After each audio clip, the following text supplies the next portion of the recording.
ایسے نہیں کہ سب اس کا علم نہیں رکھتے، لیکن پیشہ بولنے کی اجازت نہیں دیتا، جس کی میں تھوڑی وضاحت کروں گا۔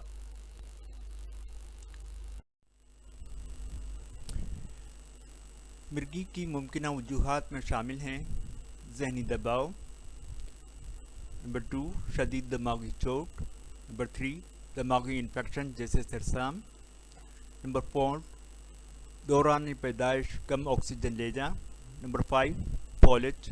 اس کے علاوہ بھی بیماریاں ہیں جس میں جھٹکے لگ سکتے ہیں، مگر اسے مرگی میں شامل نہیں کیا جاتا، اور کسی کو خاندانی بھی ہو سکتی ہے جس کی وجہ سمجھ نہیں آتی۔ ایسے لگتا ہے کہ نیورولوجی نے اسے انا کا مسئلہ بنا لیا ہے۔ تقریباً سارے مذاہب اس بات پر یقین رکھتے ہیں کہ بلائیں، بدروح، بد نظر، جنات، جادو کی موجودگی ہے جو جھٹکے کا سبب بن سکتی ہیں۔ کچھ ڈاکٹر کھلے دل کے ساتھ اسے قبول کرتے ہیں کہ یہ ایک دنیا کی حقیقت ہے جس سے انکار نہیں کیا جا سکتا، لیکن خاموشی ہماری مجبوری ہے۔ میں نے کچھ لکھے ہیں، ورنہ ایسے علم اور عمل ہیں چاہے جان کر کریں یا انجانے میں ہو جائیں، انسان کا دماغ پلٹنے اور جھٹکے کی وجہ بن سکتے ہیں۔ اس سے نکلنے کے راستے بتائے گئے ہیں، اور یہ علم میڈیکل سے باہر آتا ہے، اس لیے ڈاکٹر بولتے ہوئے کتراتے ہیں۔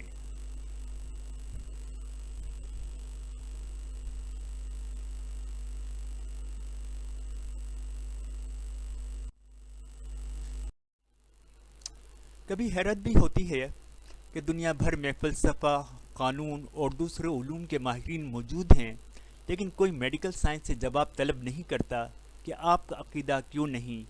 کیا وجہ ہے کہ آپ معاشرے میں مسلسل ایک عرصے سے زمین کی حقیقت کو جھٹلانے کی مرتکب ہونے کے ساتھ شاگردوں کو بھی اسی پہ آمادہ کر رہے ہیں؟ ذرا پتہ تو چلے ایسا بھی کیا علم آ گیا ہے جو نظر نہ آنے والی چیزوں پر یقین نہیں رکھتا؟ مرگی کی علامات اور مراحل کیا ہیں؟ چند قسم کے دوروں میں غیر معمولی احساسات، خیالات یا حرکات کا سامنا کر پڑ سکتا ہے جسے اورا کہتے ہیں۔ زبان کا کٹنا، منہ سے لعاب، فروتھنگ، پیشاب کا نکلنا، انکانٹیننس اور نیند میں جھٹکے پائے جاتے ہیں۔ کسی پر چھاپ لگا دینا اچھی روایت نہیں، کیونکہ مرگی کی نوعیت عمر اور مزاج کے ساتھ بدلتی رہتی ہے۔ مرگی کے اداروں نے کئی اقسام میں بانٹا ہے، لیکن میں صرف ان مراحل کو لکھ رہا ہوں کہ ابتدا کہاں سے ہوتی ہے اور کہاں جا کے ختم ہوتی ہے۔ اسٹیٹس ایپیلیپٹکس قسم میں جھٹکے اور بے ہوشی کے منٹ زیادہ بتائے جا رہے ہیں۔ اس سے کہیں زیادہ شدید جو مرگی کے عالمی ادارے اور کسی نیورولوجسٹ کی میری نظروں سے نہیں گزری، وہ بھی بتاتا ہوں۔ کچھ مریض اس قدر نفسیاتی ہو جاتے ہیں کہ گھر پر ان کو سنبھالنا مشکل ہو جاتا ہے اور ہسپتال میں داخل کرنا پڑتا ہے۔ بے ہوشی کا ٹیکہ لگانا پڑتا ہے، مگر یکے بعد دیگرے مسلسل جھٹکے جلدی قابو نہیں آتے۔ بالآخر ہاتھ پاؤں بستر سے باندھنے پڑتے ہیں۔ ڈاکٹر کو تشخیص مرگی سے بدل کر نفسیاتی مرگی کی سب سے بری قسم میں بدلنی پڑتی ہے۔ زیادہ جو اس میں پائی گئی ہے وہ سائیکوسس ہے۔ نمبر 1 اورا، غیر معمولی احساس جو شروع ہونے سے پہلے مریض کو چوکنا کرتا ہے، مگر ضروری نہیں کہ ہر قسم کے مرگی میں ہو۔ 2 سکتہ، جسم اکڑنا شروع ہوتا ہے اور آنکھیں ٹھہر جاتی ہیں یا گھومتی ہیں۔ 3 حافظہ، مرگی مریض کا حافظہ یادداشت جانے لگتی ہے۔ نمبر 4 جھٹکے، جس میں جھٹکے لگنا شروع ہو جاتے ہیں جس کا وقت کچھ منٹ رہتا ہے۔ 5 گرنا، مریض کھڑے خط سے گرتا ہے اور کچھ منٹ کے لیے بے ہوش رہتا ہے۔ مرگی کے ٹیسٹ، یوں تو کسی مریض کی کہانی قسم کا تعین کرتی ہے، لیکن احتیاطاً lab test, C T, M R I اور زیادہ تر ای جی پر زور دیا جاتا ہے۔ علامات کی بنیاد پر تشخیص ہوتی ہے۔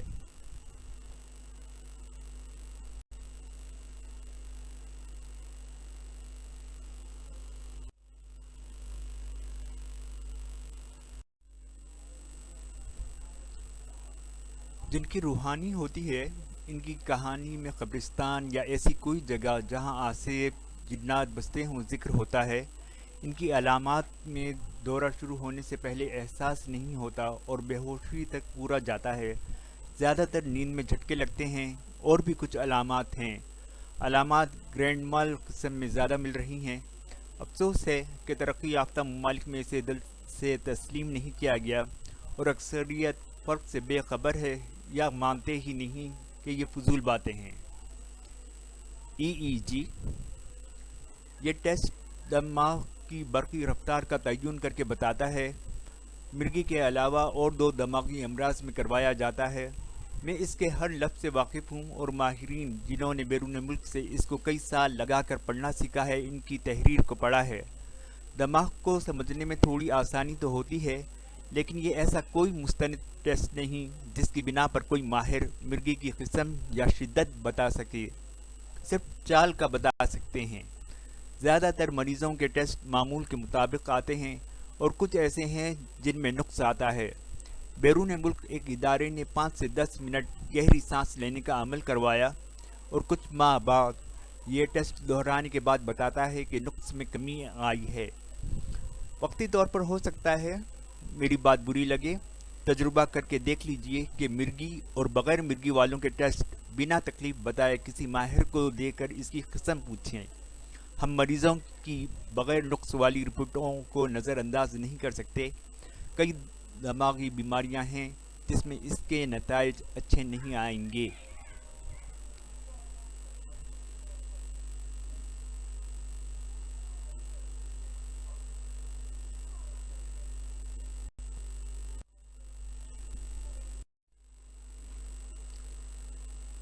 مرگی عمر کے مختلف حصوں میں اس کے آنے اور جانے کا کوئی وقت نہیں، لیکن وجوہات ہمیشہ موجود ہوتی ہیں۔ وقتی طور پر سمجھ نہ آئے یہ اور بات ہے۔ عمر کے مختلف حصوں کا ذکر آگے کروں گا۔ بہت کم ایسے نیورولوجسٹ ہیں جنہوں نے نیورولوجی کی باتوں کو ضد نہیں بنایا اور مریضوں کی دوا بند کی ہے۔ اس کی وضاحت کروں گا کہ مریض کے گھر والوں کے ساتھ ڈاکٹر سے غلطی کدھر ہو رہی ہے اور شاید سمجھ آ جائے کہ جھٹکے رکتے کیوں نہیں ہیں۔ مرگی کی ساری اقسام میں یہ بات واضح مل رہی ہے کہ مریض سکتے میں آ کر حافظہ یادداشت کھو رہا ہے۔ کئی سال جھٹکے رک بھی جاتے ہیں، مگر کیوں اور کیسے کو آگے سمجھنا ہے۔ شیرخوار بچوں میں مرگی۔ میں ایسے ڈاکٹروں کے خلاف ہوں جو 2 سال سے کم عمر بچوں میں دوائیوں کا نہ رکنے والا سلسلہ لگا دیتے ہیں۔ بچے کا دماغ 2 سے 2.5 سال کے عرصے میں بنتا ہے اور معصوم جانوں کی حفاظت کی جاتی ہے کہ سر پر مار نہ لگے۔ ایسے میں ان دوائیوں سے پرہیز کرنا چاہیے جس سے دماغ متاثر ہونے کے خدشات ہوں۔ تیز بخار میں عموماً جھٹکے لگتے ہیں، لیکن دوا وقتی طور پر دینی چاہیے۔ رشتہ داروں میں ایک بچے کو تشخیص ہوئی تو میں اسے گھر کے بچوں کے ڈاکٹر کے پاس لے گیا اور اپنے خدشات کا اظہار کیا۔ طاقت کے سیرپ کے ساتھ ایک مرگی کی دوا کچھ ہفتے چلی اور طریقے سے بند کر دی گئی۔ آج وہ بچہ 10-12 سال سے اوپر کا ہو گیا ہے اور سب بچوں کی طرح خوش ہے۔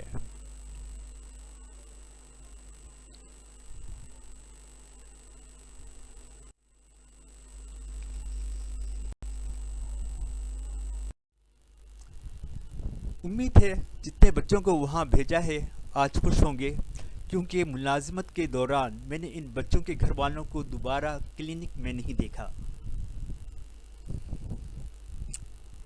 اس کے برعکس ذہنی معذور ایسے کئی بچوں کو دیکھنا ہوا جن کی پیدائش معمول کے مطابق تھی اور کوئی مسئلہ نہیں تھا۔ کسی کے دماغ پر دوا کا اثر ہوا اور کوئی نیچے گر گیا، کچھ MR اور کچھ میالجیا میں بدل گئے۔ MR ذہنی معذور اور میالجیا کے اندر بچوں کی گردن نہیں ٹھہرتی۔ اب بچپن میں مرگی، ان کا سلسلہ بہت لمبا چلتے دیکھا اور کئی نکل بھی آئے۔ کچھ کو بچپن سے شروع ہوئی اور کالج تک پہنچ گئے ہیں، لیکن دوا سے جان نہیں چھڑا سکے۔ زیادہ تر مجھے حساس مزاج کے ملے ہیں جو شرارتی نہیں ہیں اور اچھل کود بھی زیادہ کرتے نہیں۔ ایک بات بچیوں میں نشو و نما کی کمی سمجھ آ رہی ہے۔